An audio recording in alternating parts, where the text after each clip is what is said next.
Okay. It is me. It is stream. I am here. I'm alive. I had to poop. The worst possible fate that can befall the start of a Squiddish stream is I'm like, hey, it's 2 p.m. I go hit the start stream button on OBS, and my lower intestine's like, hey, we're gonna poop. Like, can it wait Stop 6 right there, hours? criminal scum. Can it? Cause I gotta. No, we're gonna poop. Okay, well, I guess fuck me going live on time then. Sire, what's up? 23 months in the pool. You with the shiniest squiddling. Saying Fox 10. Thank you for that dunk. How you guys doing? How's just shit yourself, forehead. How's stuff, everybody? How's stuff and things? How's everyone enjoying life in general? Because I'm gonna be honest, I have like no plan. I don't know. For some reason, Welcome, Squidling. I was expecting Risk of Rain 2 to just like miraculously not suck anymore. Undermine, you say? But they didn't. That's what the game's on right now, because I just had to set it as something. That's an option. That's one of the things we might do. USHC code blue. Hold on, that's a hat. That needs a hat. That needs a fucking hat for a sub of that magnitude. The tier 3, the triple latte, 77 months. You were the shiniest squiddling. With the fucking penta. Welcome, Squidling, to the Squiddy Pool. And Falcon Punch, 72, 1 one month off of that away from glorious 4 cool guy years. penthouse goodness. One off of that 4 years. So close. So close to the cool guy penthouse indeed. You were the shiniest squiddling. Oh, I actually was looking at Obra, Dinn. I don't know why I don't play that. It looks exactly like the kind of thing I would enjoy, honestly. I feel like I bought it. Did I buy it? Let me go look. Do I have it? Is it a thing that I got already? Because I looked into it a little bit, and it does look super fucking cool. I did not pick it up yet. It looks super fucking neato. And, it's in that pile of things. I don't know if this is just a me thing or if this is a common enough part of the human condition or the experience, which is I don't know why I just like have zero hype to play that game, because like Zindern says it's real good. I've heard, I mean, it's not like it's a mega popular game, but a couple of places I've seen it also said it was great. It looks like exactly the kind of thing I'm into. It looks like it's the sexy brutal sort of vein. Glad you tried Raw 2 again, said it didn't stick, really enjoy watching you play it.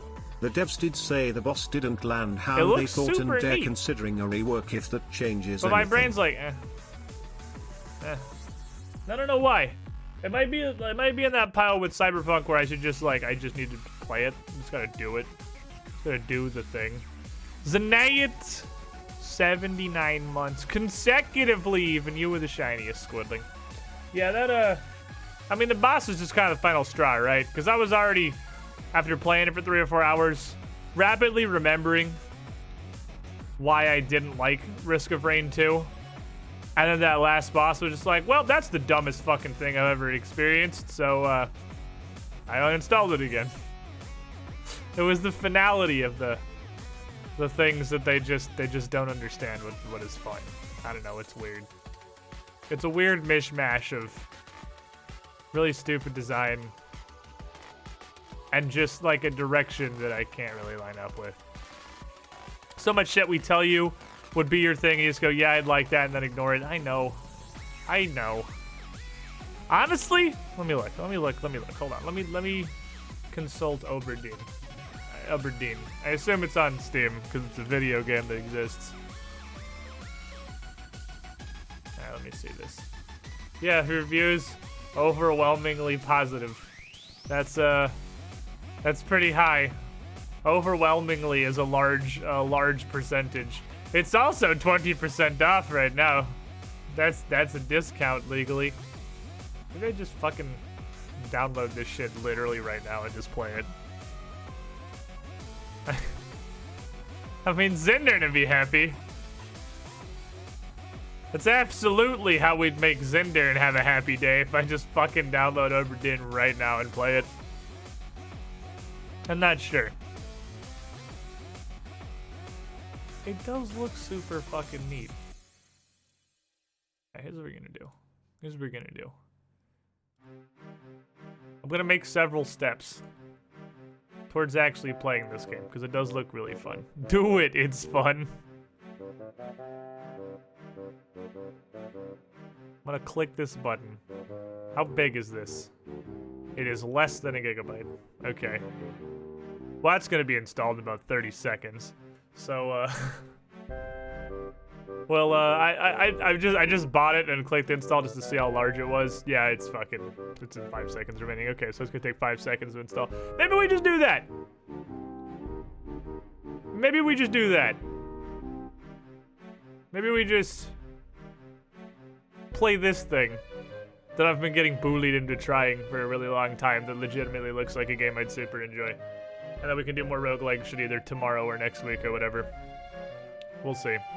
Devs said they realized how stupid they were. They wanted to be no shit panic moment. They didn't like what it turned into. I quit playing Risk of Rain 2 because the final boss was, I'm assuming it's final boss, was awful, yes, but also the game was not fun. So, I mean, like, the final boss is just the epitome of what are these devs even fucking doing. It's at the point where I'm curious, is it even the same people as Risk of Rain 1? I don't mean like, was it the same studio? I mean like, are the same people who worked as the devs for Risk of Rain 1 the people who are making Risk of Rain 2? Or was this like a top-down marketing decision where they're like, hey, Risk of Rain was popular, make me another one. And they don't even have like the same people on board? There's gotta be fucking something. There's gotta be something I'm missing. That's where I'm at. Like, it's so bad that I'm almost positive there's more to this than I understand. Because the goddamn Risk of Rain 2 blows. Anyway. I'm gonna change my title slightly. Change my title very slightly. And, I'm gonna click these buttons here real quick. Fuck it, we're doing it. We're doing it. Zinder, we're gonna do some goddamn science. We're gonna do some goddamn science today. I remember hearing the Risk of Rain 2 devs playtest on Drizzle, if that tells you anything. That tells me several things. That does tell me several things. I've always felt a little weird in Risk of Rain 2 that there doesn't seem like there's a large gulf between the difficulties. To be fair, I don't know that I've ever launched the game on Drizzle, but the difficulty between, what is it, Rainstorm and Monsoon doesn't seem to be that large until you get like an hour into a run. Like, they started basically the same place. I'm not sure. I'm not positive. Can't wait for you to hate it now. I'll be super about it. I mean, I looked into it. I've looked into this game now. I feel like while I'm not immediately enamored by the visual style, the gameplay, I can't see a fucking universe I don't enjoy this game. This Obra Dinn nonsense. It seriously looks like exactly what I like doing. It looks like exactly what I like doing. Monsoon's 40% health regen reduction and 50% increased scaling. Oh, so that's literally all it is that it does scale faster. And I mean, health regen reductions, whatever, everything one-shots you anyway. So it is really, so I'm not wrong. And at a base level, it's not more difficult at all. It just gets bigger faster. Fair enough. Fair enough. That makes a lot of sense, honestly, because that's what it feels like, so that's fitting. So, you know what? I found a thing. I was inspired. And as you guys know from my streaming choices over the last few years, I am absolutely nothing if not a slave to following trends. You guys know, obviously, with all of the Fortnite and that other one with the little robot man that shows up every time I try to Google Pathfinder something, and it's an image search, and half the pictures are this weird little robot from a Fortnite clone. With all of the streaming of those games that I've done, I have never had a Apex Legends, that's it. I've never had a single original idea in my brain. So as usual, I actually this morning was weirdly inspired to hop on some fucking trend train here. Because I found this. I should be over here. I found this and it's interesting to me. Making tier lists is cool, right? This is what everybody does when they're cool. This is what cool people do. Their content is just sorting things into an alphanumeric grading system. Isn't this content now? This is what content is, right? This is how I stream. I'm pretty sure this is how you live stream. And I found one that was a fuckload of roguelike games that had all of the ones that I wanted it to have, and a couple of others, and a bunch of shit I either haven't played or literally have never heard of that I just made a tier for. I don't know why there's 2 Binding of Isaacs. I can only assume that they're different games. I'm very fucking unclear. But honestly, with just how spectacularly unfun Risk of Rain 2 is, it made me think a lot. It made me think a lot because I've put a lot of time into Risk of Rain 2. So it made me really contemplate why it's not a fun game. And what is it compared to these other somewhat similar roguelikes that makes me just fucking hate playing it so much. And more specifically, whether or not that's a thing that I can kind of isolate or quantify or put into cognizant thoughts. Because the thing I enjoy doing, really. Like, I like analyzing the game design decisions behind various things. And I've always, since I was a ye olden child, been interested in what makes a game good, or even more specifically, what makes a game fun. So there's that. There's that. One's the old Flash game. Isn't this just regular Binding of Isaac? Is it because that looks exactly... I don't know what the fuck this shit is, but this looks exactly like the Binding of Isaac that I played. Is this not the Binding of Isaac that I played? Because I feel like this is the Binding of Isaac that I played. It's not a Flash game, it's made in Flash. Oh, so it's like the Minecraft being constantly fucked by Java forever. So, the challenge here is the... Can I reorder these? Oh my god, I can, thank you. Because I don't... We gotta end with this, right? Because the whole point is we're leading up to Risk of Rain 2. That's the whole point of why I want to do this. I'm glad I can reorder these, because also just starting with we'll start with a fucking free 99. Put the Freelo on the front, and then we'll, I'll put these... Well, actually, I'm gonna start with these two. I'm gonna start with these two for a reason that I'll explain to you. And that is because the only form of these I've played is very old. So I have not played modern Dead Cells, and I have not played modern Enter the Gungeon. And I have heard that both of them have undergone pretty massive sweeping changes that have largely overhauled how the game works. So I have to start by saying everything I'm saying about Dead Cells and Enter the Gungeon is coming from an ancient build. Ancient fucking build. Dead Cells being the first one. I think Dead Cells is absolute... The form that I played, let me start with that. The Dead Cells that I played was early access. Possibly, you know, the mistake I just can't stop making. It was early access. And you just played through until you got to the giant eyeball thingy. And the giant eyeball thingy was the end. That was the end of a run.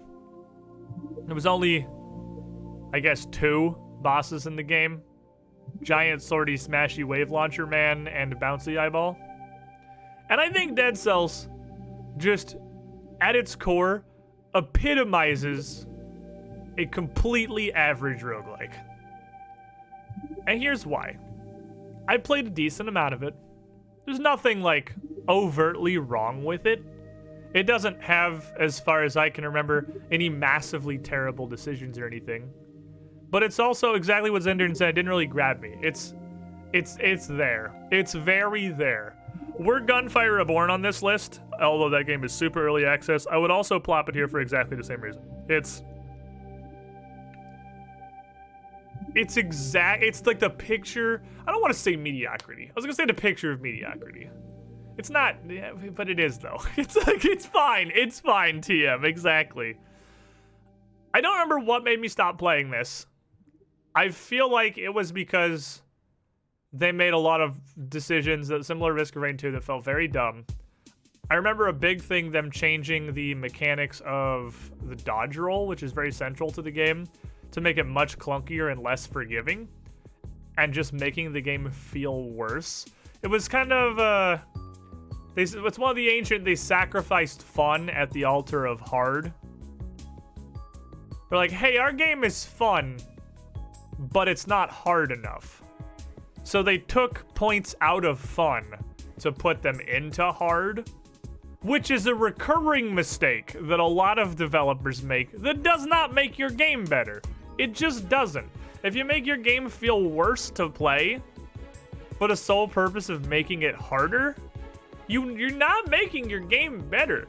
I mean, maybe there's an incredibly niche group of people to which the only thing that matters is how hard the game is, and to those people, just play Bashi fan games. Like, just play Bashi fan games. There's like 1 billion Bashi fan games, and that are just designed to be pixel perfect, ridiculous difficulty at the expense of all else. That's all it is.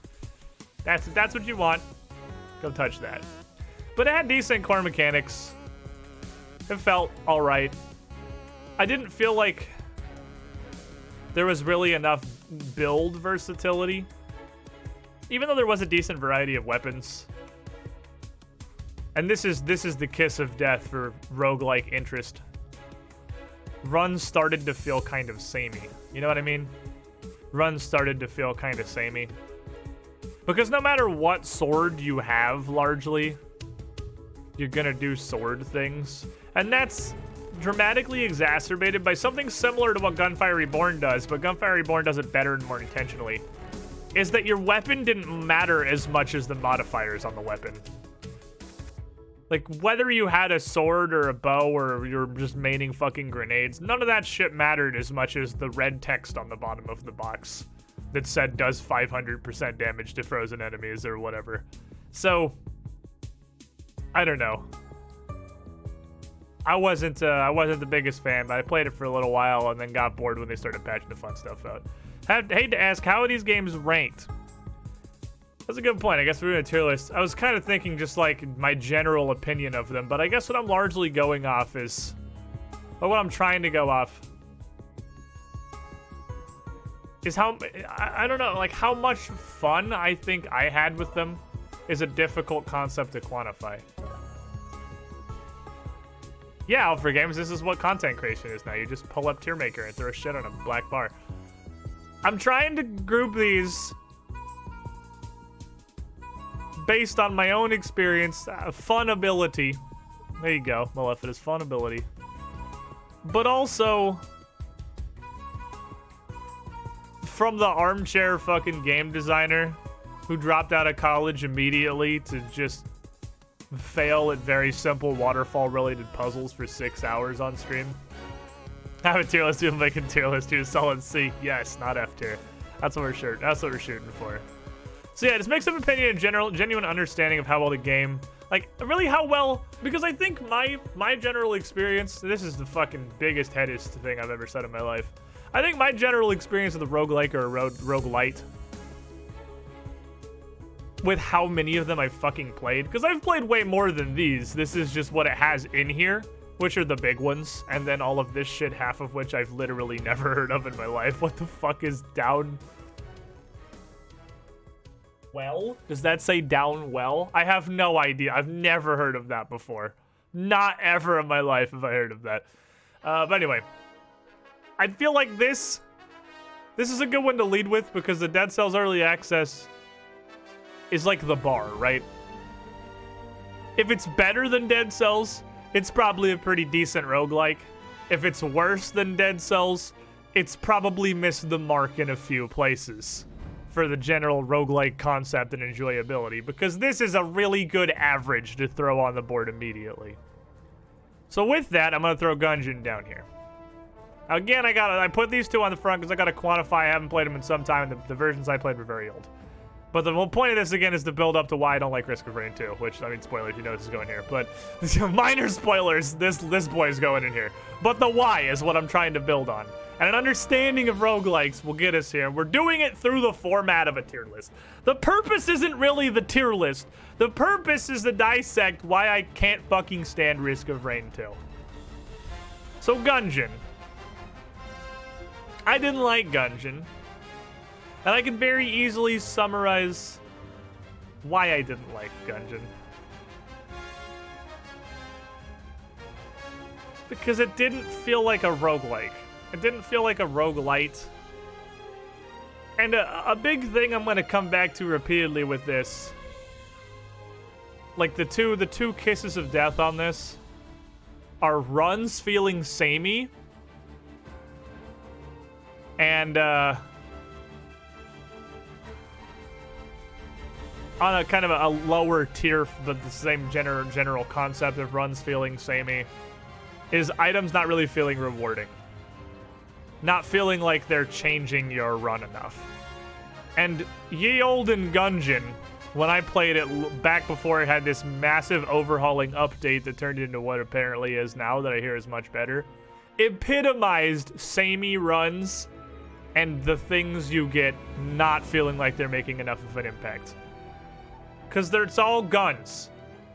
Everything you get is just a gun. And while there's the occasional slightly wacky gun, 95% of them are just guns. You point them in a direction and you press the shoot button and it shoots. That's all of them. That's everything you get. And on top of that, they all had limited ammo. One of the defining things, I think anyway, what makes a roguelike or a roguelite really good and enjoyable for me is this build that just keeps expanding as you go through a run, just tacking more and more ridiculous shit onto it until you get to the end with an absolute shit fiesta abomination that doesn't even remotely resemble what you started the game with. And you never get that in Gungeon. And I know, I've heard that they've had a huge update since I played it last, and now there are actual items that do item things in the game. And maybe there were before, but if they were so fucking minimal and rare, I don't even remember them existing. But the gameplay was solid. Like, the gameplay loop was good. It felt good. It, again, had the dodge roll mechanic. It was very well done. Stop right there, criminal scum! I think the humor and the flavor was pretty on point. Every boss was a pun. That's always at least like a +1 from me. Xiaomin, 25 months, over 2 years in the pool. You, the shiny squirreling Markall, grabbing that dunk. Thank you. Yeah, every pun raises the game 1 tier for me. Oh, in that case, Crypt of the Necrodancer's up here with no fucking question. Every single enemy, ability, boss in the entire game is a pun. Everything and every step of Crypt of the Necrodancer is a pun. But it was a game that felt okay to play. But just, it didn't even feel like it was a roguelike. That's what it came down to. This is a roguelike tier list. It was okay. It didn't feel like a roguelike to me, and I don't know. I just didn't. It didn't. And I'm trying to identify why, because again, the point is to lead up here. I definitely didn't like how the runs, like the guns, didn't feel like they added anything. And even if they did, they had limited ammo, so they only made you feel cool for a minute. You never built up into something in the game. But also, there was a concept back in Isaac when I played it that I used to call a cheese room, which is a room that you walked into and could like freeze frame on the first fucking time the game rendered that room and go, oh, I'm losing 3 health in here and there's absolutely nothing I can do about it. And that felt like Gungeon a whole lot. Gungeon, I felt that a lot of the time. I felt that a lot of the fucking time in Gungeon. I just walk into a room and be like, well, we're taking some guaranteed damage in here. Squidling. And then I played it more. Squiddy Obviously, the more you play, the more you find ways around that kind of stuff. Greetings from Vodland. Way behind the wave, but just finished playing and then watching Hollow Knight. Have you played any of the DLC updates? Zalist, I have not literally at all. I have not. because they got so piecemealed out, none of them were ever big enough to make me want to go back. But 3 months in the pool, you were the shiniest Squidling. I did enjoy the hell out of Hollow Knight and I'm very much looking forward to Silksong.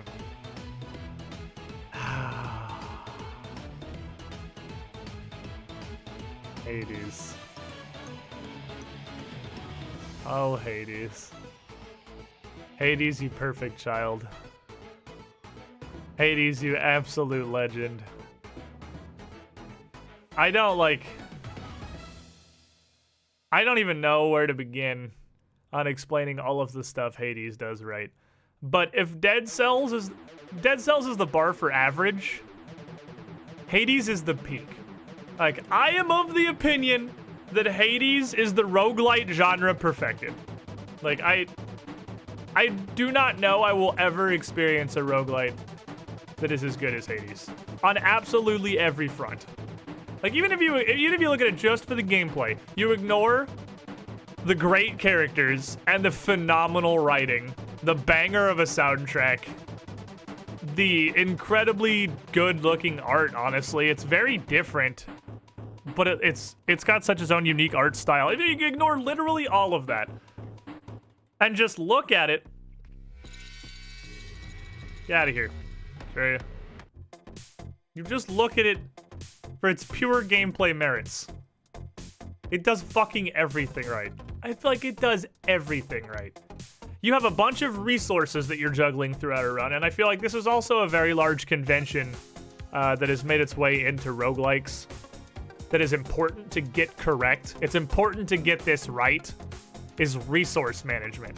Because as much as roguelikes are about like the randomly generated rooms and building up this incredible fucking amalgamous nightmare of abilities by the end of the run, it's also about resource management. And this does that great, as you've got between your health and gold and boons, which you are given just enough ability, or just enough of a say in what you prioritize on getting and how they all interact with each other, that you really feel like you're in control and you're not completely at the mercy of RNG, which is another problem that happens in a lot of these, because it's a very common roguelike convention. Like, there is a floor. On that floor, there is an item room. There is one random item in there, and that's what you get for this floor. But like, this gives you enough control to feel like you can absolutely get fucked by boons in a Hades run, but it's much harder. It's much harder, and a lot of the times if you do, you probably shoulder at least some of that blame because you made some bad decisions. Obviously, the gameplay is fantastic. It feels generally really tight. Some of the newer stuff, like I hate the fists. Some of the newer stuff feels a little less clean, but on the whole, it feels very tight. It's again relatively uncommon that I take damage and I'm like, well, there's fucking shit I could have done about that. Notable exemption for Extreme Measures Hydra. Extreme Measures Hydra can actually eat my ass forever, but everything outside of Extreme Measures Hydra, if you take damage, you can look at it, you're like, ah, fuck. I did it wrong. I mean, we literally have Dusa floating on our screen at all times. Like, and then someone said it earlier, all for games. The way it does item rooms, even the most basic, here is a reward that is an item, you get to pick between 3. So even then, you still have some measure of control over what you get. It's like Hearthstone discover a buff every time you get something, and the way the runs come together, the way you can go after different gods and their boons continue to stack and build on themselves, and then the core concept of duo boons and just how fucking good they are. The runs where you get to pull out a legendary capstone for a tree you've invested so heavily in. The runs where you get 2 legendaries and also the duo. The Zeus-Sidon Thunder Punch build. Ugh. And that's what the roguelite is about, right? That's what the roguelite is about. Resource management. The ability to deal with a bad situation and making a fucking ridiculous build. At the end of the run going, I don't even know, I'm not even playing. Remember that time? I'm pretty sure it was with Fists, as much as I shit on Fists. When we got to the end of a run, we got to Hades, and I just stood there and held down the X button and face tanked every single one of his attacks because we were so ludicrously overpowered. But then, if you wanna, like, if the game is this too easy for you? Put the fucking heat to maximum and prepare your asshole, because that's just straight up impossible. And you have complete control, like the heat system. I could write an entire essay on how good the heat system is. That you have complete direct control over how hard you want an individual run to be. You have like 20 difficulty sliders that you can do whatever the fuck you want with to build a run that's exactly as hard and in the ways that you want it to be. Like, this game, it does everything right, man. Like, I am reaching to muster a complaint against Hades. It feels great to play. The writing is fantastic. The roguelite system, like the boon and the character build-up over a run is incredibly well done. I literally cannot think of a major negative complaint I have about Hades. I can't. I'm trying. I fucking love Hades. Maleficus Animus, 30 months in the pool, 2.5 years. You were the shiniest, Squidling. Mark Gall, thank you again for that dunk. Well, I mean, you know, okay, no, I can get some downsides. The downsides are that I think the variety is fronted on the boon system and the builds. Because if you look at the variety of enemies or even bosses compared to, I think, literally anything else on this list, Hades is fucking woeful. Like, although it's not fully out yet, you are largely doing the same run every time. You go through the same 4 zones. There's no, like, optional zones. There's no, like, optional levels. The bosses are identical every time. Though the bosses do have variants. The bosses have some variants. And there is, at the moment, I think, literally a single optional boss. The first boss obviously has 3 forms based on which Fury you're fighting. And with the last update, the second boss also has some different forms, but they're not massively game-changing. Because Lernie's main head now is also a certain color. And it's not just, he's not just boss head. Like, there's 3 or 4 flavors of Lernie's main head too. But again, they're not massively different. The third boss is always going to be dumb asshole and the Minotaur, and the fourth boss is always going to be exactly the same fight. Like, they don't change at all. So the run-to-run variety, I would say, is dramatically lower in Hades than it is any of these other games. But that said, every boss I think is a much more complex encounter than a boss in, like, Dead Cells or Gungeon or Isaac. Every boss in here is a much more fleshed out and complex engagement. Yeah, it's true, and there's a little variance in 3 and 4 too, because there can be different god boons get summoned in 3, and the 4th does summon a different and doesn't summon in different mini bosses. So there's a little variance in all of them, but it's just a little. You're gonna fight the same 4 bosses every time. Even the 3 Furies aren't really that terribly different from each other. So it does have more repetitive run structure for sure. But honestly, there's so much variety in your build. Like, your run changes so much because of how different you are, that it sort of makes up for it, because different things can really be easier or harder on a run-by-run basis, depending on what you have built up at the moment. But lack of variety is definitely, I think, the only thing. That's the only thing that can besmirch the great Hades name. is a lack of variety. The fights are good enough, different builds can make the boss different fight naturally. Yeah, exactly. That's what I mean by the bosses are very complex. Like, the one boss every zone has is way more complex than bosses in another roguelike. Like, it's fucking, this is me reaching to find a complaint about Hades. Because, like, no game is perfect. There's always room for improvement. And reaching for something negative, Hades lacks variety is what I can come up with. That's what I got. Apparently all 4 of Supergiant's games are fucking amazing. I've never heard of Pyre, but I've heard of Bastion and Transistor, and those are both in the pile of games that if anybody is ever talking about them, it's in a positive light. Alright. Alright, I think I'm done gushing over Hades. I'm done gushing over Hades for now. That's okay. The Binding of Isaac.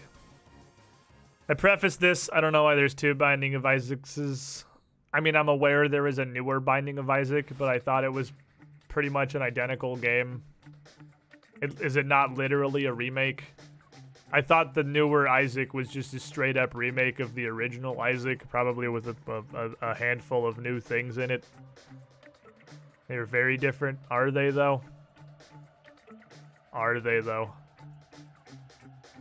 But I'm going to go with perhaps a somewhat controversial design here. Just kind of ploop this into... This is the average line. Because Isaac really defines average, right? Is that not why we're all here? Is that not why we are all here? Because Isaac set down the bar for this entire concept of video game, and then a million more of them exploded out. It's got, like, it's the originator of a lot of the conventions these other games follow, some much more closely than others. And because it was one of the originals, in a lot of ways it suffers from that. It is ridiculously RNG heavy. It is ridiculously RNG heavy. And you have next to zero control over your run. Like, other than the direct skill involved in doing the runes and fighting the enemies. It also has some incredibly massive negatives in that it just does not tell you fucking anything.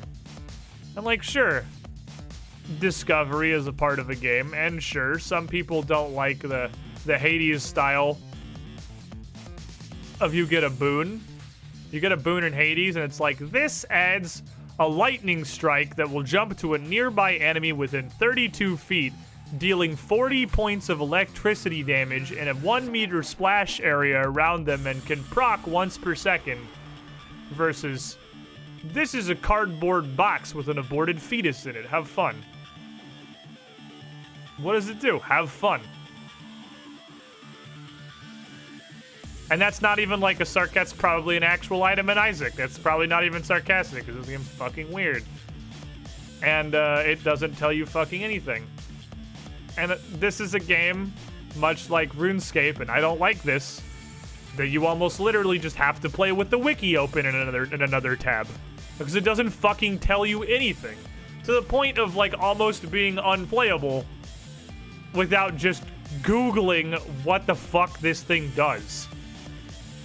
It also, like, there have been entire runs where I've picked up an item and had through the whole run, I never figured out what it fucking did. Did not make any notable difference to my adventure at all. And it's also the harbinger of some bad conventions, which we'll get into, which is just massively negative items that, on some facets, I don't understand why they exist. And on other facets, it's just like, well, that only has synergy with an incredibly specific type of build, and I'm not that. Run killers, you can say, where you touch it and you lose immediately. That never feels good. Those are terrible. And that should, like, probably never be a thing. There's a bunch of those in Isaac, though. There's a bunch of those in Isaac. There's so many of those in Isaac. But there's only so much to say. I mean, I've played a decent amount of it. I have honestly no idea. I've probably put a couple 100 hours of the original Steam Isaac. It was pretty fun. It's not bad. It's not great. I don't think it does anything spectacular. But that is to some extent unfair. Because I'm holding a lot of these other games up to the standard that literally is this. Like, this is the standard. This is where we all came from. So there's something to be said for it there, right? Yeah, the originator and the original sin is exactly right. It didn't get all these other games coming out beforehand to learn from. So it had to make all of its own mistakes and trip over all of its own feet, while it was blundering around into what is good and what is bad, foraying out into a very, very new idea. And it did fucking fantastic for that. Anyway, it's Binding of Isaac. It's like the Dungeons & Dragons 5th edition of roguelikes. It's the most popular because it has the most name recognition, but it's definitely not the best, and it's definitely the most generic. It's defaulty McRoguelike. If we had a tabletop systems tier list, this is exactly where D&D 5th edition would go, solidly in the fucking middle to be the line to which other things are compared. So.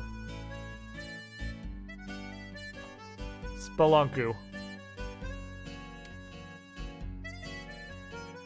Man, I sure fucking like Spelunku.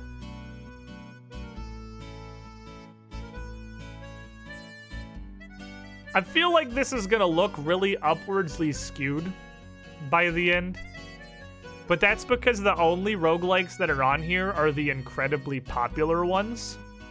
We don't have things like Wizard of Legend and Gunfire Reborn to populate the mediocrity tiers, because they just aren't even on the... I am not fucking adding shit to this myself. This is just a pre-made one I found on Tier Maker that I'm just gonna use. We don't have all the stuff that would populate the lower tiers, because they're just not even here. Because, like, Wizard of Legend would be chilling next to Gungeon and C tier for pretty much exactly all of the same reasons.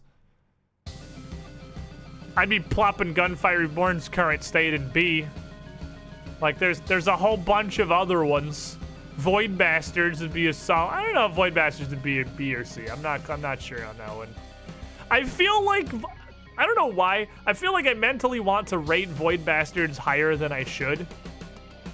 For a game that I never even finished one single time before I got bored.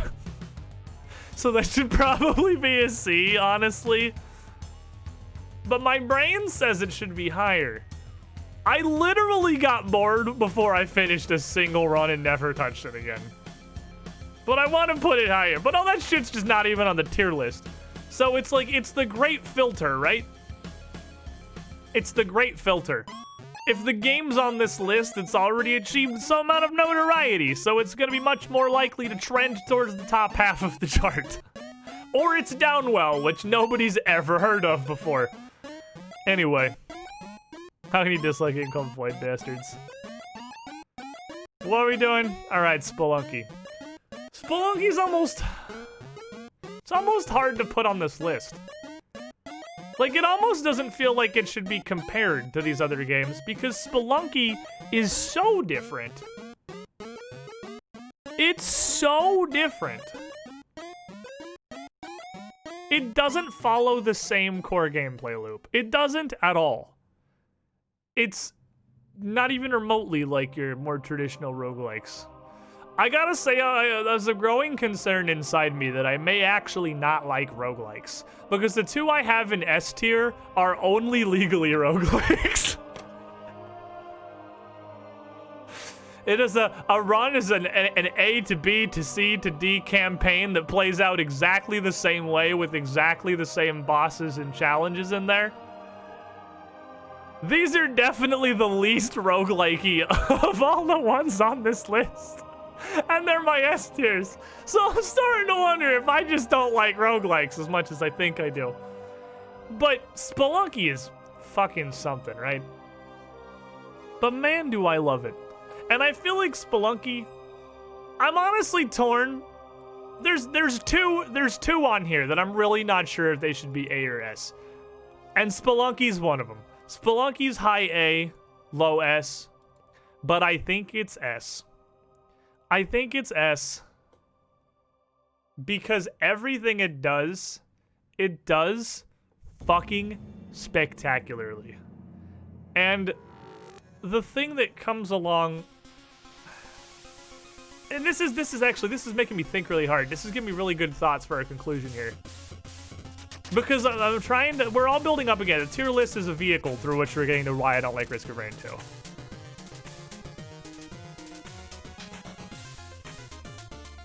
Because I'm about to praise Spelunky for the exact same thing that I have very heavily shit on Risk of Rain 2 for.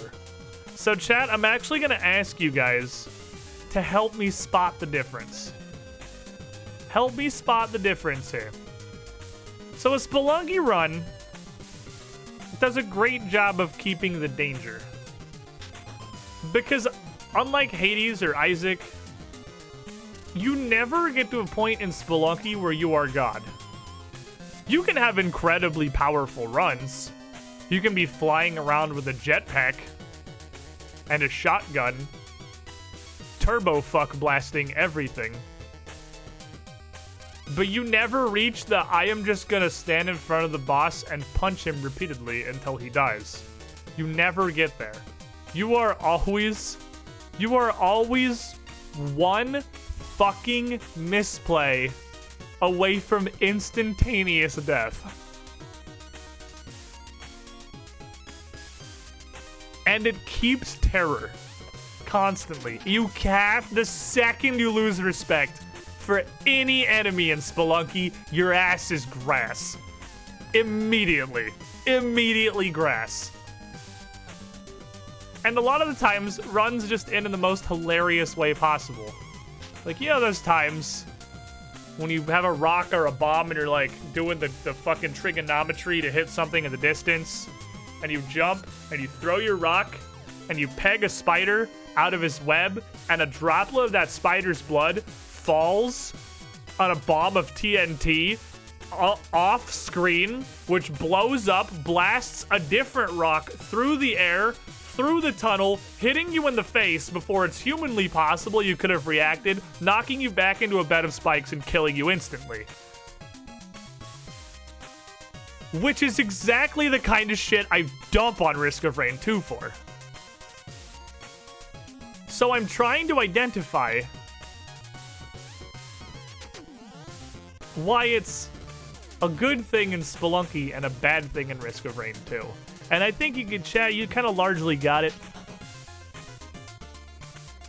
It's not the same kind of shit. Dying in Spelunky, 100% of the time you fucked up. Like, there can be some absolutely wacky stun lock event chains that come out of one mistake, but they all start with one mistake. Like, I don't think Spelunky is ever just gonna kill you for no reason. You might die to something you didn't notice, or something you didn't really consider, but it's never gonna kill you without you fucking something up first. It's all player agency. And Spelunky is a hilarious cascade of failure. Even that example I just gave you was like a 9-step process of shit going wrong, which is just stuff you have to consider while you're playing Spelunky. It is the chain reactions can get absolutely out of hand in this game.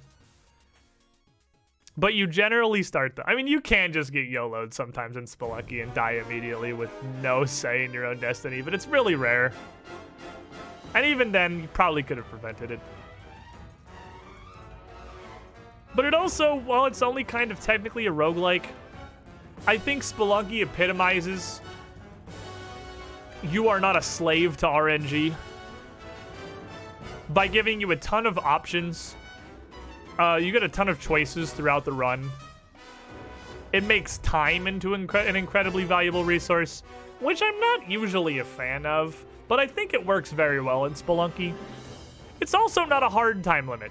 When the time is up, you don't just die immediately or start bleeding or something. It just adds an additional enemy that will kill you instantly if it touches you and follows you through walls.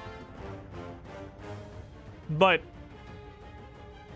it's always pressuring you, but it's never like too high intensity. There are some situations that are incredibly sketchy you have to worry about sometimes. But there's a lot of downtime. For you to rest, assess your situation, analyze what the fuck's going on. And I really think one of my biggest complaints about Isaac was getting fucked by RNG. Being like in the fucking womb with 0 damage upgrades, shooting a butt wiener 31 times with default tears, so it will maybe someday die, while I run around at hyperspeed with 10 hearts, which isn't doing me any fucking favors. Spelunky, you get into this whole ass game never picking up anything. Like, just whipping it. Just fucking whipping it. Whipping it like the Indiana Jones looking ass you always wanted to be. You are perfectly capable with no resources. You just have less options. And I think a large part of that is because combat's not really a major focus in Spelunky, which gives it a lot more leeway in its design. There are enemies, obviously, but it's not like about combat. It's not even really about damage.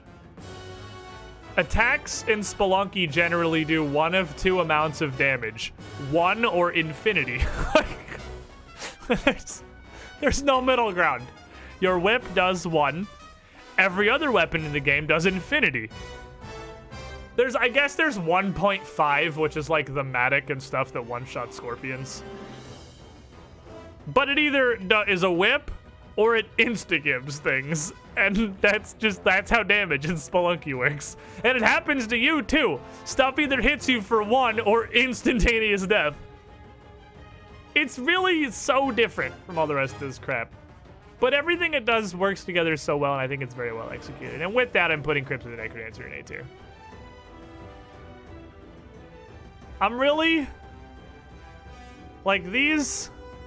the entire general convention of these... I'm not 100% on. But damn, I like Necrodancer. Necrodancer's fun. Necrodancer's a good game.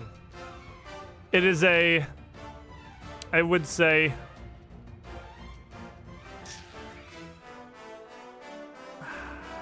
I don't know. I was gonna say in its roguelike mechanics, it's fairly bog standard, but it's not really. Okay, this is gonna sound insane. Crypt of the Necrodancer is better Gungeon.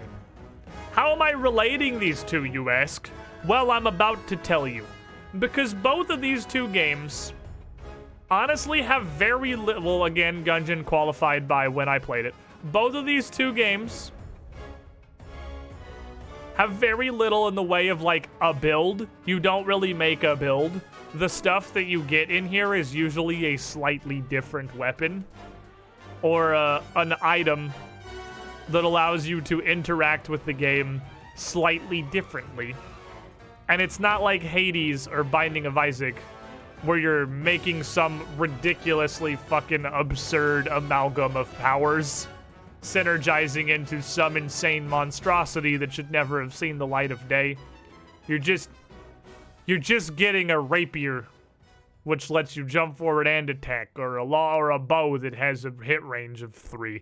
Like, they're not massively different.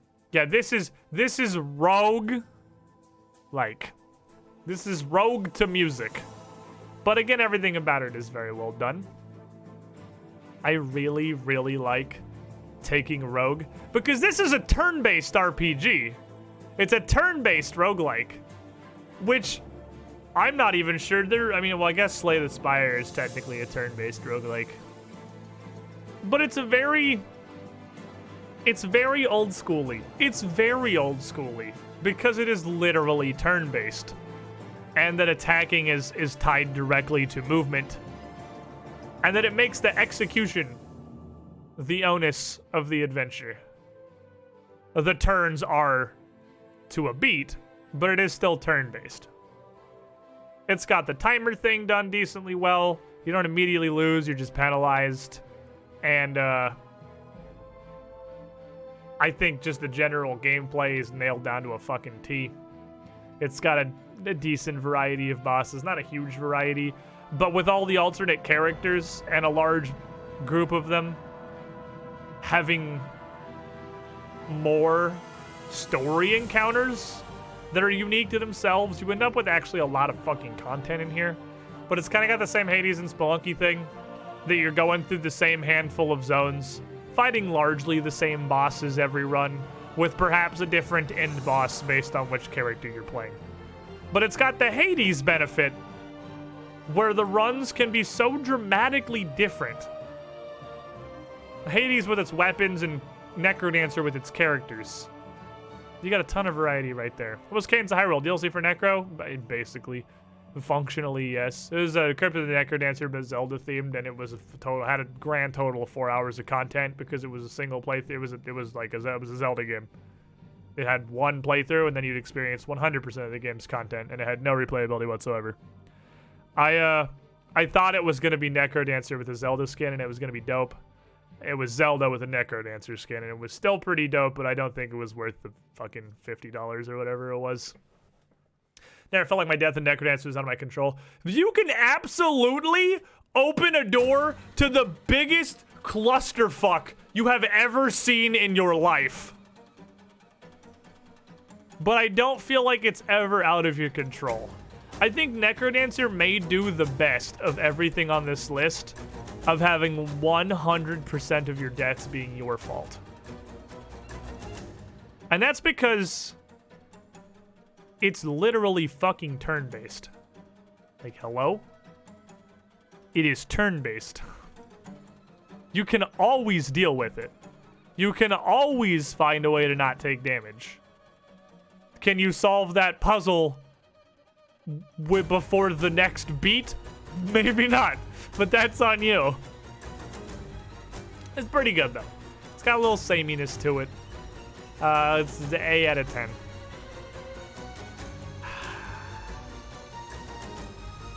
The Sentient playlist. I appreciate this here music for Rogue Legacy. I'll take it. I'll take this music for Rogue Legacy. I'm C-tiering Rogue Legacy. I'll put it above Gungeon, but I'm C-tiering it. I don't know how popular of an opinion this is, but I didn't really like Rogue Legacy.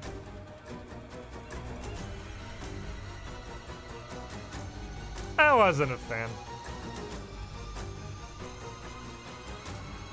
Now let me think.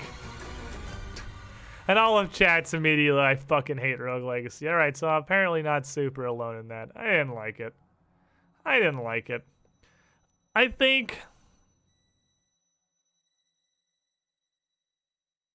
this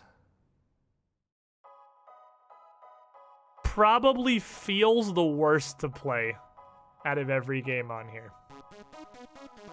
We can go into Rogue Legacy, we can deep dive it, and we can analyze all the gameplay decisions and like the enemy and the boss design and like, you know, the core roguelike concept of it. But first of all, it's barely a roguelike. Barely. Just fucking barely. And it just plays like shit, man. I just don't like the gameplay. Like, dude, that's... At the end of the day, everything else I analyze about this is gonna be tied to the anchor of the gameplay sucks. The gameplay just doesn't feel good. It feels clunky and unresponsive. I constantly felt like I was taking damage that wasn't really my fault. That was just more due to the game just not feeling good to play, not feeling solid, which is obviously an immediate death sentence. I'm putting Pool Gungeon. Get down there. I'm talking myself into it. It's poo-poo. It's poo-poo. It's a shitty roguelite. It's a shitty Metroidvania. It's just shitty. And I really didn't like the RNG aspect, the whole like roguelike concept of it, which is the different characters coming in with their modifiers. You get to a point in the game where if it's like legitimately difficult, you're just suiciding character. Like your entire build is determined at the start of a run. So it's like, hey, do I have a good build? No? All right, how long does it take me to kill myself and start over? Like, about when I found myself in a loop of committing repeated suicide to get a decent character, I just kind of stopped playing Rogue Legacy. So, we're coming to the end here. We're coming to the point. We're coming to the point. Before we get there,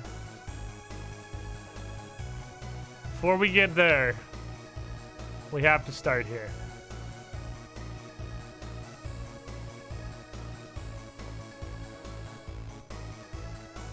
I think OG Risk of Rain's a pretty high B tier. I think it's a pretty high B tier. I think it really embodies a lot of what makes roguelikes fun. Was Risk of Rain 1 a 2D game? Yes, it was a 2D game. Risk of Rain 1 was two-dimensional. I think it's a high B tier because it does a lot right. You start off as a little dingus. You get a bunch of massively game-changing items. And by the time you're an hour into a run, you have either died or become God. That's the roguelike dream, right? That's the point of a fucking roguelike. That's the whole point of a roguelike, I think. Is that build-up to the end when you're just like, how did this happen? You're just sitting in a corner, either holding down the auto attack button or literally no longer interacting with the game as your various abilities, synergies, and interactions just fucking wipe the screen. It has a lot of variety. You go through, I think it's 3 levels and then the temple. And then you can rerun them to keep building, or you can go into the end. And each of those 3 stages has a pool of stages that can come out of it. It has a lot of enemy variety. There are both enemies that are tied to various maps or map themes, as well as a bunch of generic enemies. Elites modify the game in an interesting and varied way.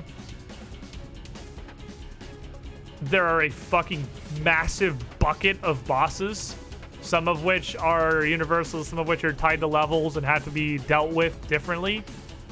That can even come with their own modifiers, and overloading Magma Worm can suck my ass forever.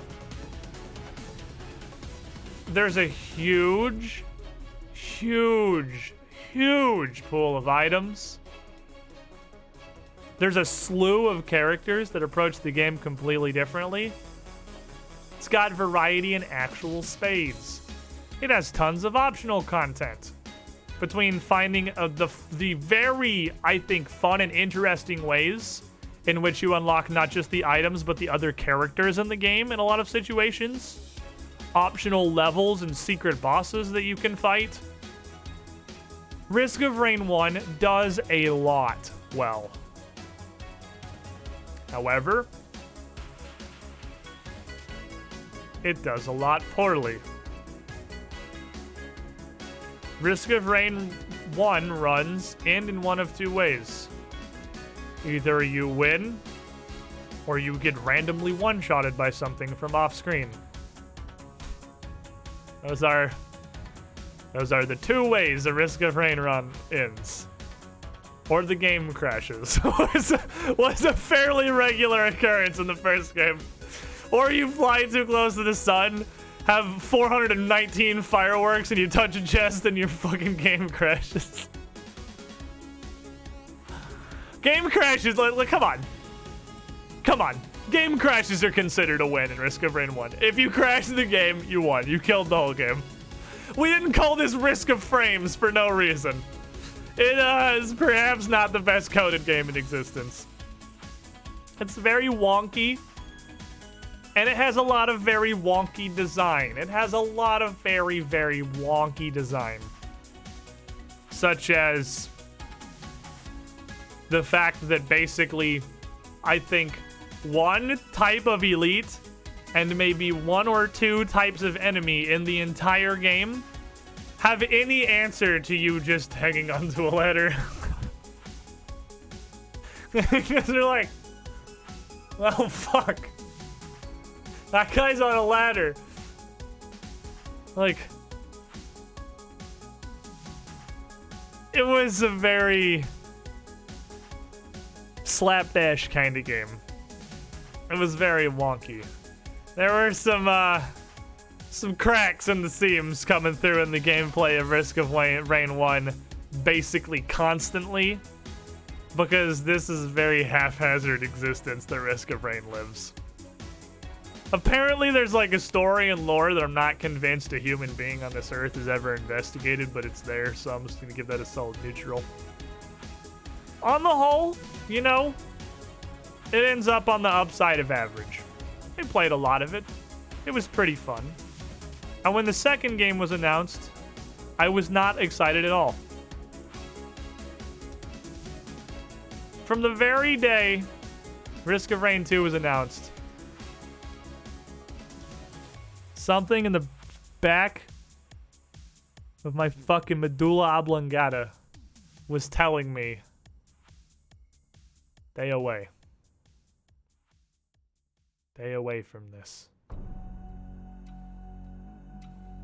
So I think after a lot of deep analysis and a lot of thought, chat,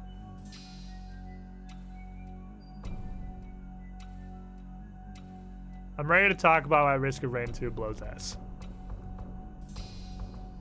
I've got some organized thoughts.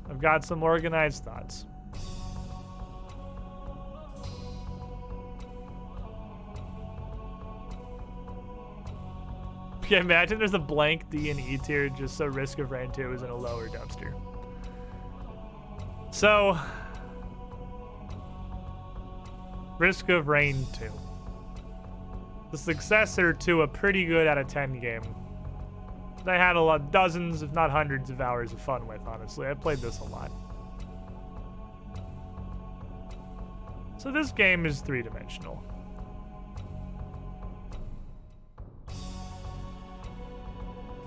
This game is three-dimensional. And if we look back at Risk of Rain 1, Risk of Frames, where crashing the game is considered a win condition. And even in two-dimensional space, enemies couldn't handle you really being on a different vertical plane from them. How on fucking earth did we ever think this was going to transition in a functional way to 3D? Did it even have a chance? Really? With the devs' credit, they've done an interesting job of adapting a lot of the old Risk of Rain 1 enemies to a three-dimensional environment. But what does Risk of Rain 2 do wrong? Well, it might be everything. It might literally be everything. So first of all, other than the actual crashing, Risk of Rain 2 carries virtually every problem Risk of Rain 1 had forward. It does not crash. But the game is a fucking slap job. And the amount of times I've died because I got caught on some weird corner of something, or my character just would not start sprinting, just something fucking dumb happened, are literally beyond counting. To the point where it is, I feel, honestly, the majority of my deaths are to some jank of the game system. Like, an actual majority. Beyond that, all of your deaths are instant and unsatisfying. With, I would say, again, a majority leaving you in the couple of seconds while your dead body spirals through the air or just slides across the ground, wondering, how the fuck did I even die? Comma, what even hit me? And then the death screen helpfully comes up showing you the enemy that killed you, which about half the time is, okay, I guess. And about half the time is just followed by a second, how? I ask you, how did that possibly touch me, given the circumstances of my death?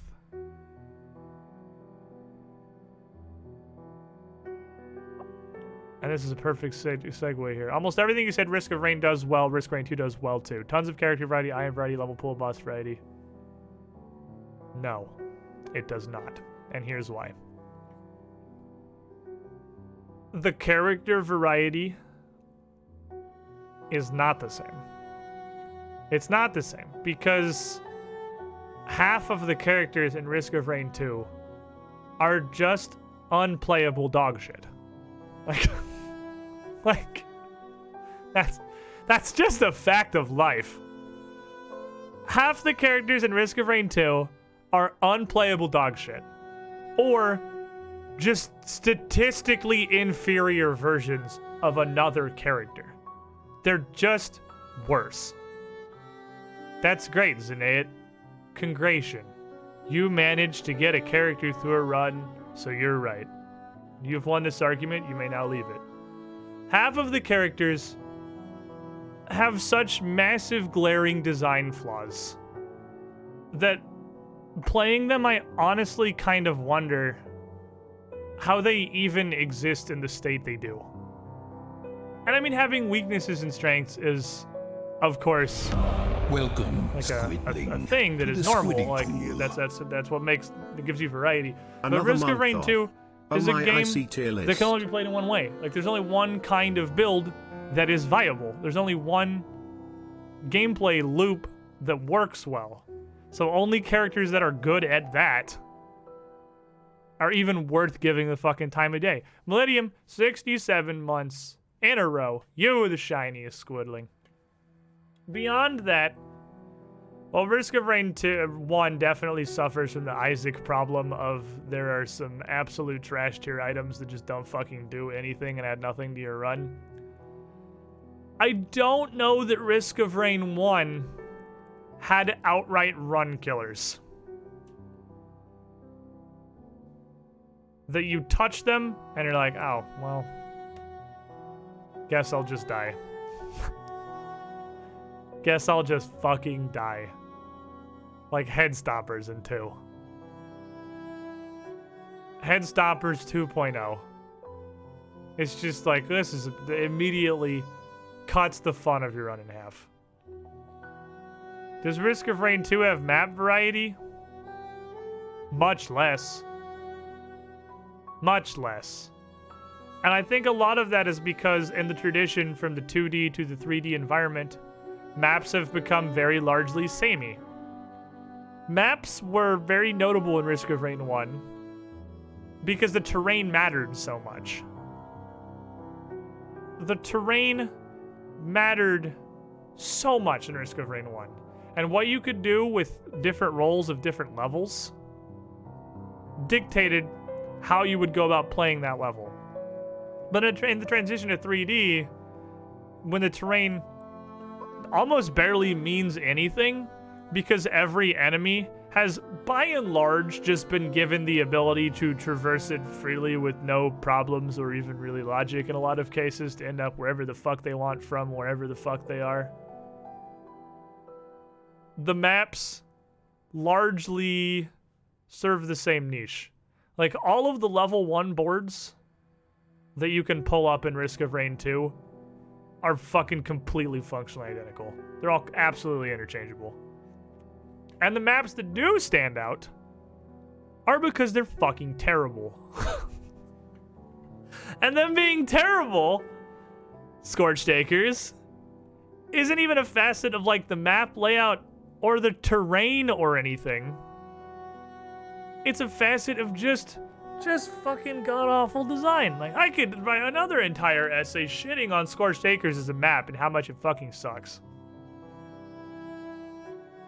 From everything about the teleporter's particles literally being the same color as the skybox, to a lot of the random junk that fills up the area, like the little junk toy boxes and barrels and shit, having the same fucking identical color palette to an item chest. Like, what is Scorched Acres? What are you doing? It's so bad. The only notable map variety is when you get a map that's actively negative. It makes you feel like shit.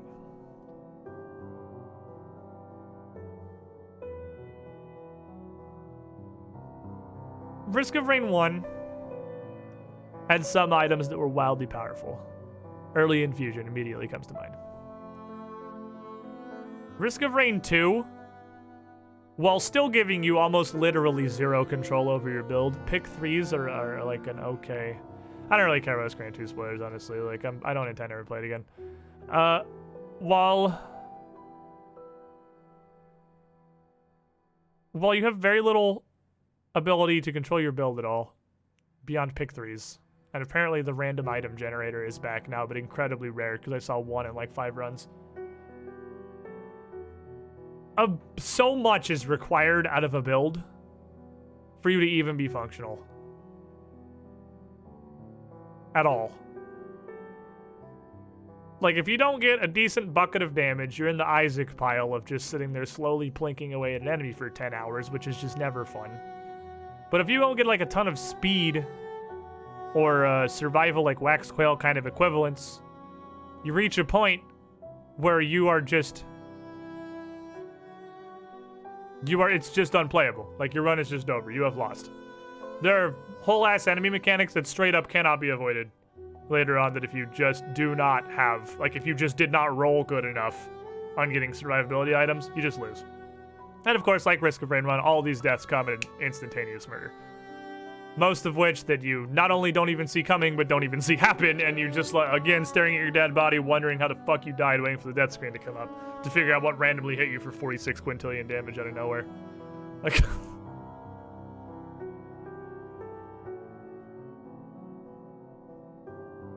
It's just... It got everything wrong. Like, it just got everything wrong. It got absolutely everything wrong. And its updates, I feel, and again, maybe I didn't give a good enough shake to the later updates, but its major updates have only continued to exacerbate its problems. I literally quit playing not too long after Scorched Acres. Because it did the same. It did this, it just made it introduced Scorched Acres, the worst thing ever, and just showed a complete lack of understanding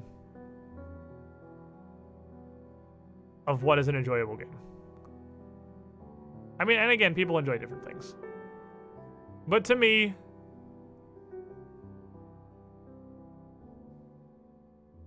it's just not fun to play.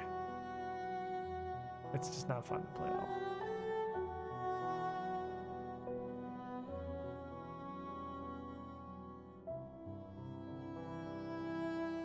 Very few of the items really feel good. Like, 90% of the damage items... Look at your damage... Okay, here's a good comparison. Look at your damage items in Hades. Your stuff does... insane modifications to how your build works on a fundamental level. Does it make your number get bigger? Yes. But basically nothing just makes your number get bigger. It does a bunch of other shit. Risk of Rain 2, by the time you're like 30 minutes into a run, your items interact in like an unintelligible way. It's just, my numbers are bigger now. And almost every damage item is just your number is bigger. Occasionally accompanied by a visual effect. I say occasionally because, well, they all technically have a visual effect. Don't fucking lie to me and say you can literally see a sticky bomb on somebody in the middle of a huge battle. It's just one of the 41 items that make my numbers get bigger. It's just, I don't know.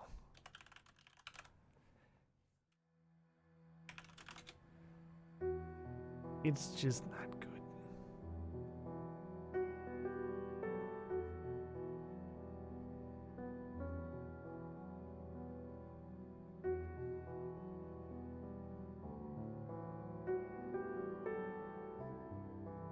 Let me see something real quick. I want to see a thing. Because I was looking at when we stopped playing so far, right? Yeah, it was like June. Holy shit, it was more than a year ago. Ah.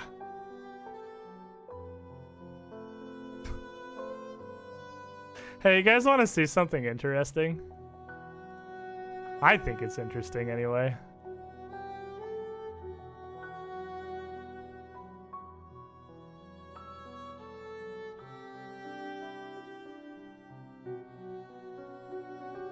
You guys know when abouts the Scorched Acres update came out?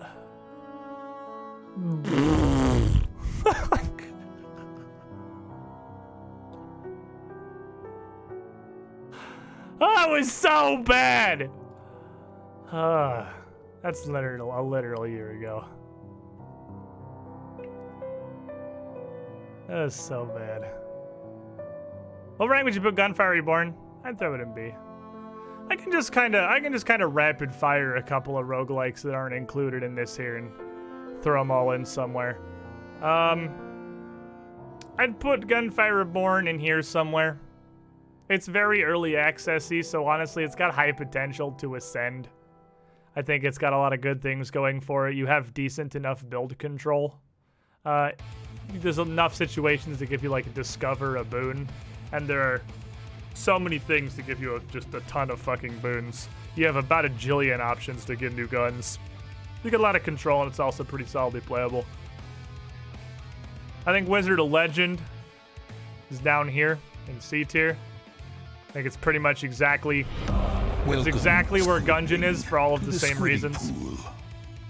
I don't think there was yeah,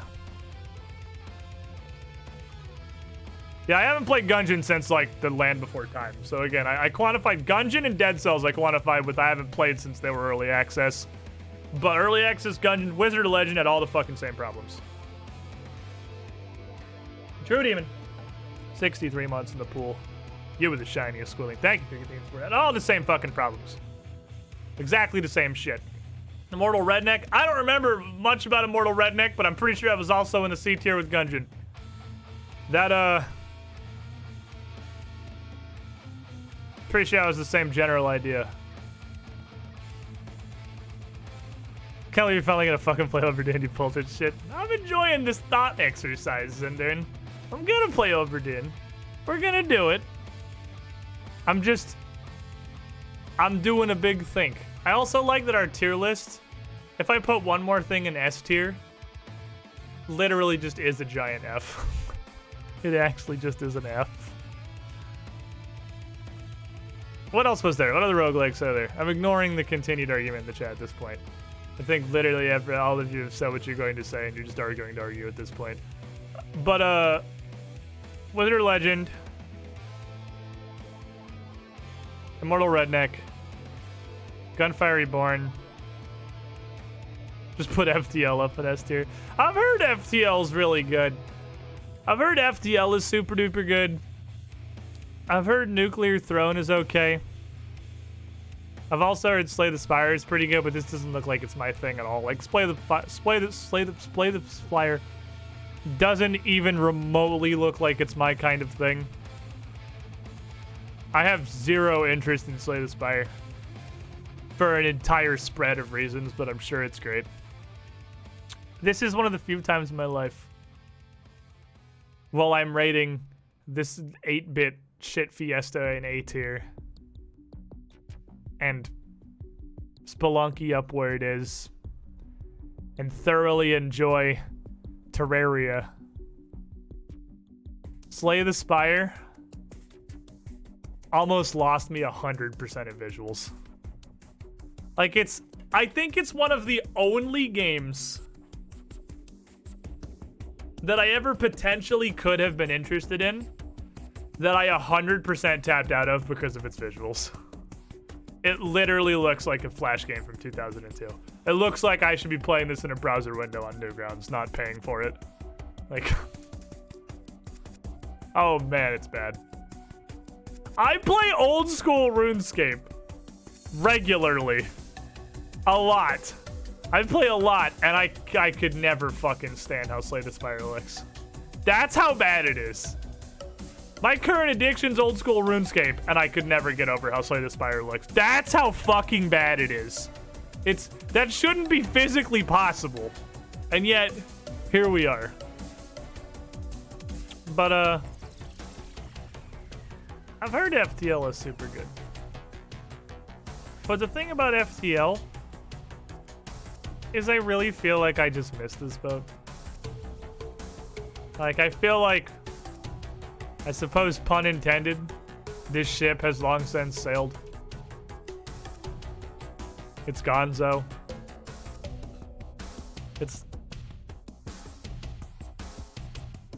We missed that.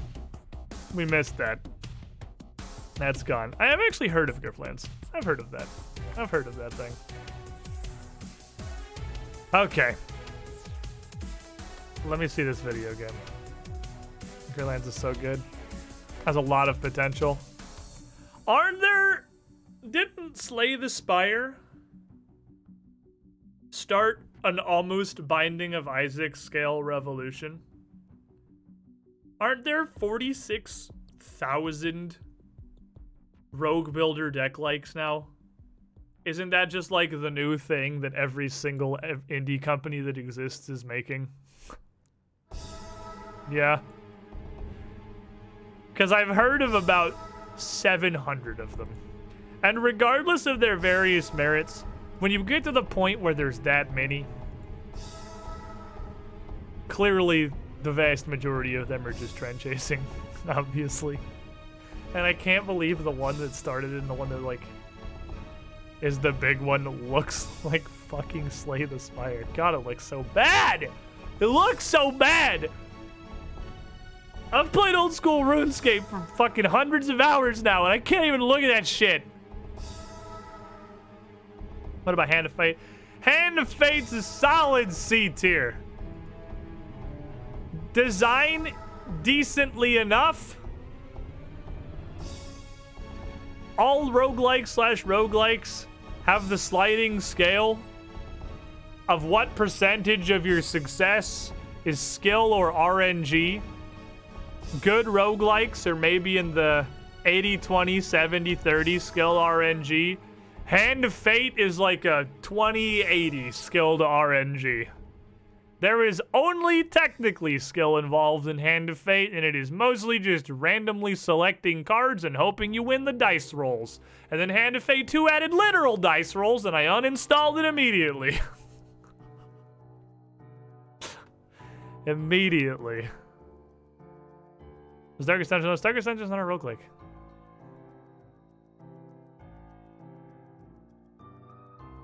I don't see how Darkest Dungeon is a roguelike. Darkest Dungeon is just a straight up RPG. You're not like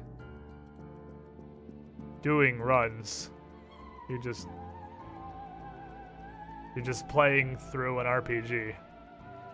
I can see that it has some amounts of roguelikeness in it. Like, yeah, I can definitely see people thinking or considering Darkest Dungeon a roguelike. I can see that for sure.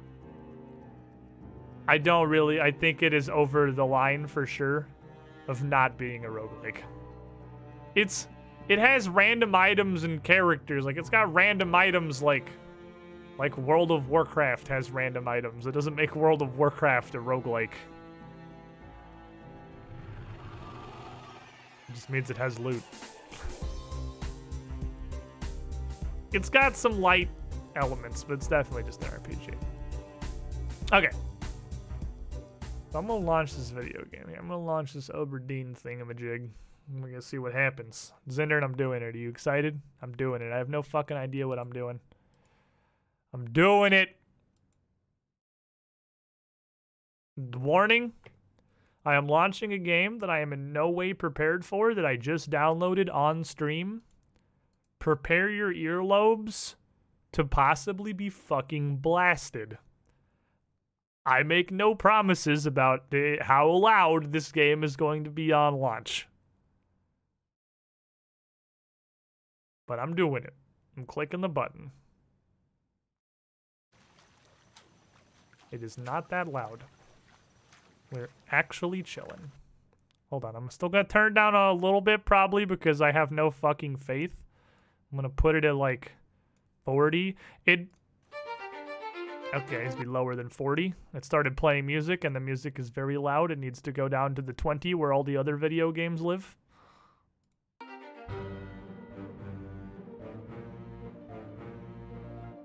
There we go. Okie dokie. I'm just going to assume by the complete lack of any kind of a menu or anything that I'm probably not playing this game with a controller. I'm probably not playing this game with a controller.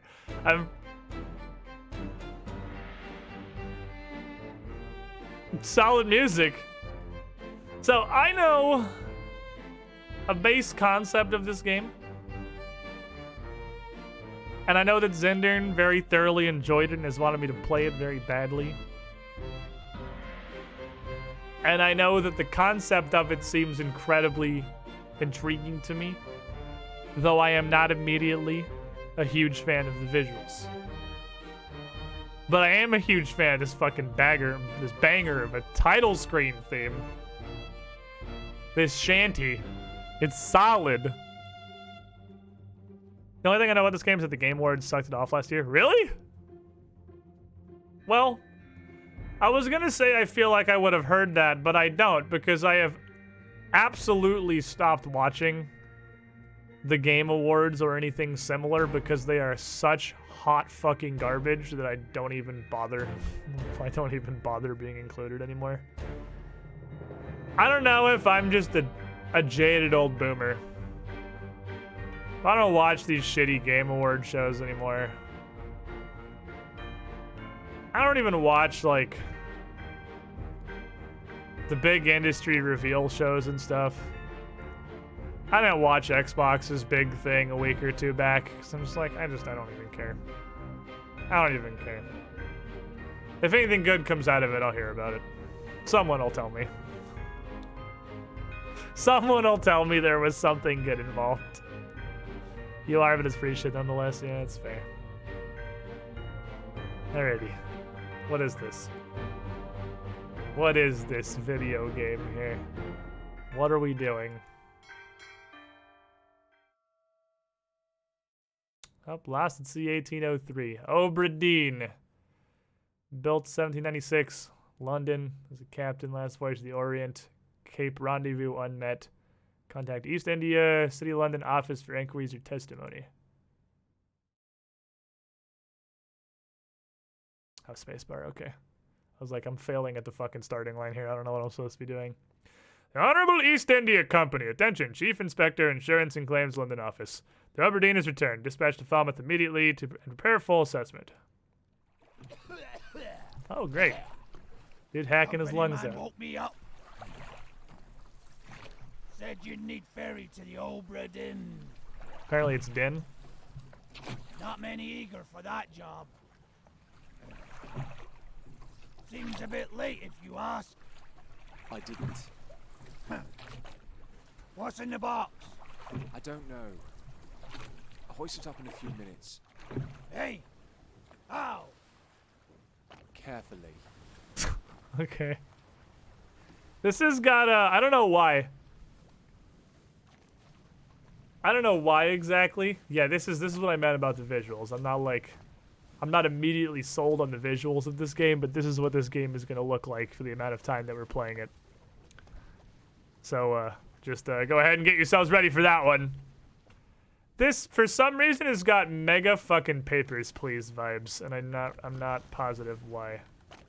Can I just go up this? That's maybe the guy's maybe. Oh, it's made by the same guy. Wow, okay. Well, that apparently has a very distinctive style of some denomination. Because, again, it's got some hefty fucking vibes. And I don't even know what it is. Okay, so I don't, like, necessarily interact with things so much as if I get close to something I can play with, my hand just sort of reaches out. Visuals are interesting to see the least. Yeah, I'm hoping they'll grow on me. Because, well, again, while I like the concept of the game, this is like eye cancer. It's like visual cancer. And I'm hoping it'll grow on me. What was this magical explosion in the horizon? There's a magical explosion. You can have it in different filters. Are there? All these buttons are strange and I don't know what to make of any of them. Oh.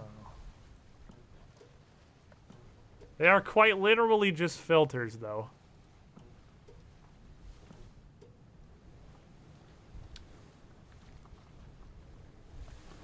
It just changes the colors around. That's fine.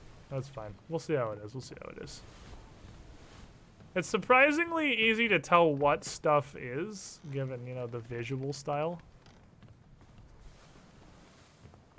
So, okay, I'm just kind of looking. I feel like I need my backs. I got to get that lad, help my lad get my backs up here. This is the ship, obviously. There's going to be some degree of box hoisting equipment to hand.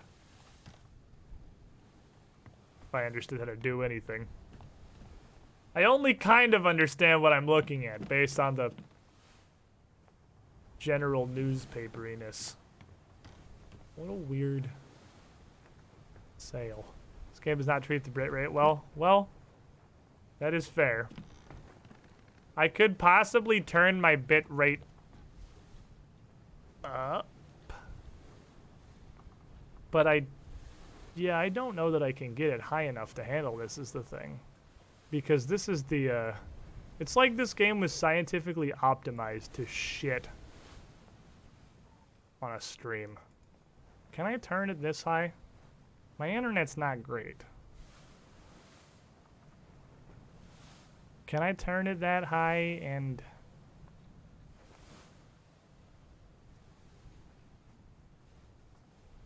right, because Twitch doesn't actually take that. No, I'm at the highest bitrate Twitch can handle.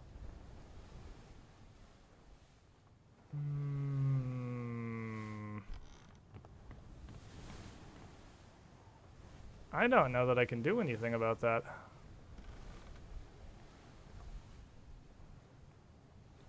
Hold on, I can...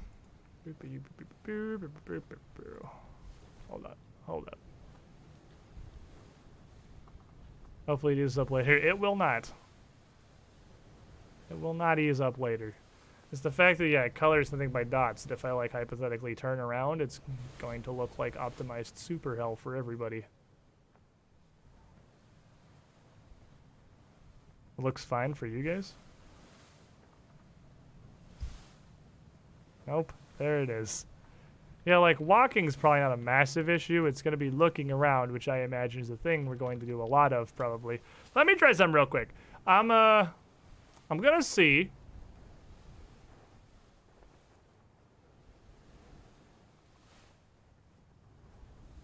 if I can pump the absolute fuck out of the bitrate to try and handle this situation we have going on here.